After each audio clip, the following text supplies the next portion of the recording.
Allez, c'est parti pour le résumé de la semaine, toute l'actu qu'il y a eu cette semaine sur la chaîne. Pensez à vous abonner, surtout, c'est important, et à activer la cloche, également très important. Allez, c'est parti pour le résumé de la semaine. Les 6 actus de la chaîne voiture électrique du 12 juin 2023. Elon Musk est-il en couple avec une femme robot? Non, c'est un fake, c'était débunké du coup. Cette nouvelle étude démontre encore qu'une électrique est moins polluante qu'une thermique. Bon, ça on le savait déjà, il y a toujours des réfractaires qui diront le contraire. Mais on peut plus rien pour eux, ce sont des cas désespérés.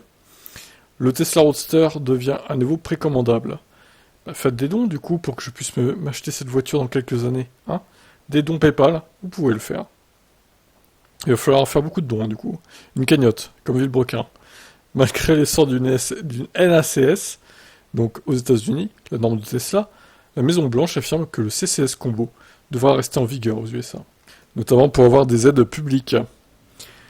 Les entreprises de recharge nord-américaines commencent l'installation du NACS sur les bornes. Bah oui, du coup, il faut. Et enfin, Giga Berlin produit maintenant la couleur Deep Blue métallique sur les modèles Y Performance. Ça commence à faire pas mal de couleurs à Giga Berlin. À demain. Les 6 actus VE du 13 juin 2023. Les VE d'occasion baissent enfin leur prix sur le bon coin. Il était temps. On a aussi Model 3 Project Island, des sièges chauffants et un éclairage d'ambiance au programme apparemment. Fiat dévoile un teasing vidéo de son SUV compact, la 600e, qui ressemble à une 500 en plus gros quoi, et surélevée, tout simplement. Une Lucid Air prend feu lors d'un événement promotionnel. Alors voilà, il n'y a pas que Tesla qui brûle, il y a les Lucid aussi. La R5 électrique sera équipée du V2L et du V2G. Donc, plutôt une bonne chose, surtout pour le V2L, il était temps en même temps. Et enfin, les Tesla SCX/W4 peuvent utiliser le Vision Park Assist. Là aussi, il était temps. Mieux vaut tard que jamais, comme on dit. Donc, je vous dis à demain. Pensez à vous abonner si c'est pas fait. Bye bye. Les 7 actus VE du 14 juin 2023. Toyota voit les choses en grand. Il communique sur une voiture électrique de 1000 km d'autonomie en 2026, donc dans 3 ans. Eux qui ont sorti un BZ4X complètement raté, qui est donné pour 500 km d'autonomie, à mon avis il les fera pas, surtout l'hiver, avec une recharge compliquée en hiver. Donc bon, il y a une grosse étape à franchir là. Après c'est Toyota, peut-être qu'ils y arriveront. Mais j'ai quelques doutes perso. L'Arabie Saoudite va investir massivement dans une marque de voitures électriques chinoise. Vers un malus de poids plus restrictif pour les thermiques, et potentiellement peut-être pour les électriques aussi. Volvo a triplé ses ventes de voitures électriques en mai 2023. Volkswagen a fourni à Lille d'Asti Palais des voitures électriques rechargées au diesel. Alors ça c'est quand même un scandale je trouve. Au lieu d'installer des panneaux photovoltaïques avant de faire ce coup de com', cette opération, on met des générateurs diesel pour recharger les voitures électriques. C'est quand même ballot. NIO va dévoiler ce jeudi dans un live de ses modèles pour l'Europe. Et je serai en live pour l'occasion, c'est à 19h. Tesla donne maintenant accès aux 9 caméras de la voiture avec caméra preview. Voilà qui est très pratique. Vous aurez plein d'angles de vue. À demain donc, et à demain 19h pour le live. Les 6 actus du 15 juin 2023, plus le live que j'ai fait. NIO casse ses prix, justement. Par exemple, NIO, 4000 $ de réduction sur ses modèles. Bah, ça se vend pas trop, visiblement. Donc, ils sont obligés de baisser les prix. L'Europe légifère pour rendre les batteries du futur plus écologiques. Voilà qui est une bonne chose.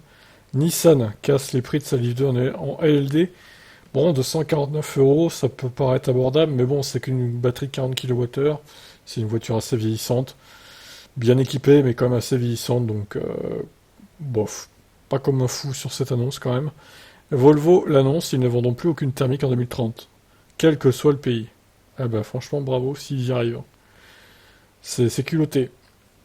De la part du groupe Volvo. Alors, Stellantis ne veut pas se précipiter pour adopter le connecteur NACS de Tesla. Donc ils vont réfléchir à la question. Et le Cybertruck photographié sur les routes américaines avec un camouflage militaire. Ça cache les horreurs de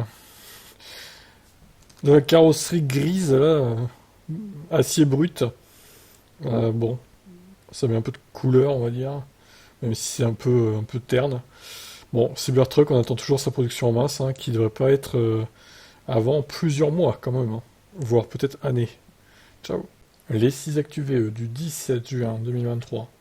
On commence avec Volvo qui retire la version long range d'entrée de gamme de son XC40 recharge pour faire place à l'XC30, le X30 pardon, qui est moins cher et qui aura donc quasiment autant d'autonomie au final que la version XC40 recharge qui est beaucoup plus chère, mais qui est plus gros aussi.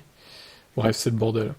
Thierry Koskas, un des boss de Citroën, confirme un futur d'entrée de gamme pour la marque, donc qui s'alignerait sur potentiellement Dacia et sa Spring, notamment la IC3.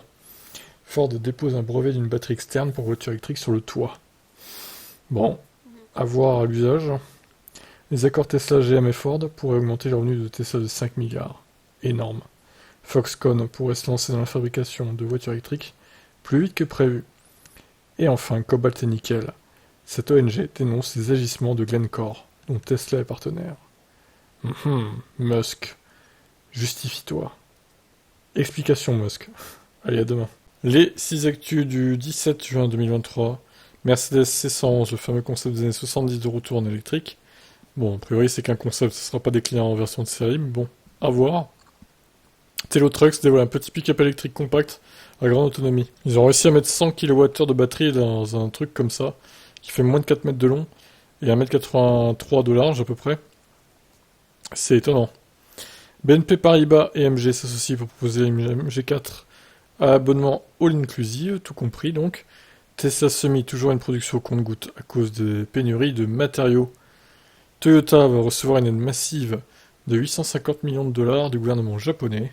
Et enfin, Mercedes sera-t-il le prochain constructeur à utiliser le connecteur NACS de chez Tesla aux États-Unis? Eh ben oui, ils sont tous en train de s'y mettre là. Donc, à voir si eux aussi vont s'y mettre. Voilà pour cette journée d'actu. Et enfin, les actus du 10 juin 2023, il y en a eu 6. Giga Texas communique sur sa 10 millionième cellule 4680 produite.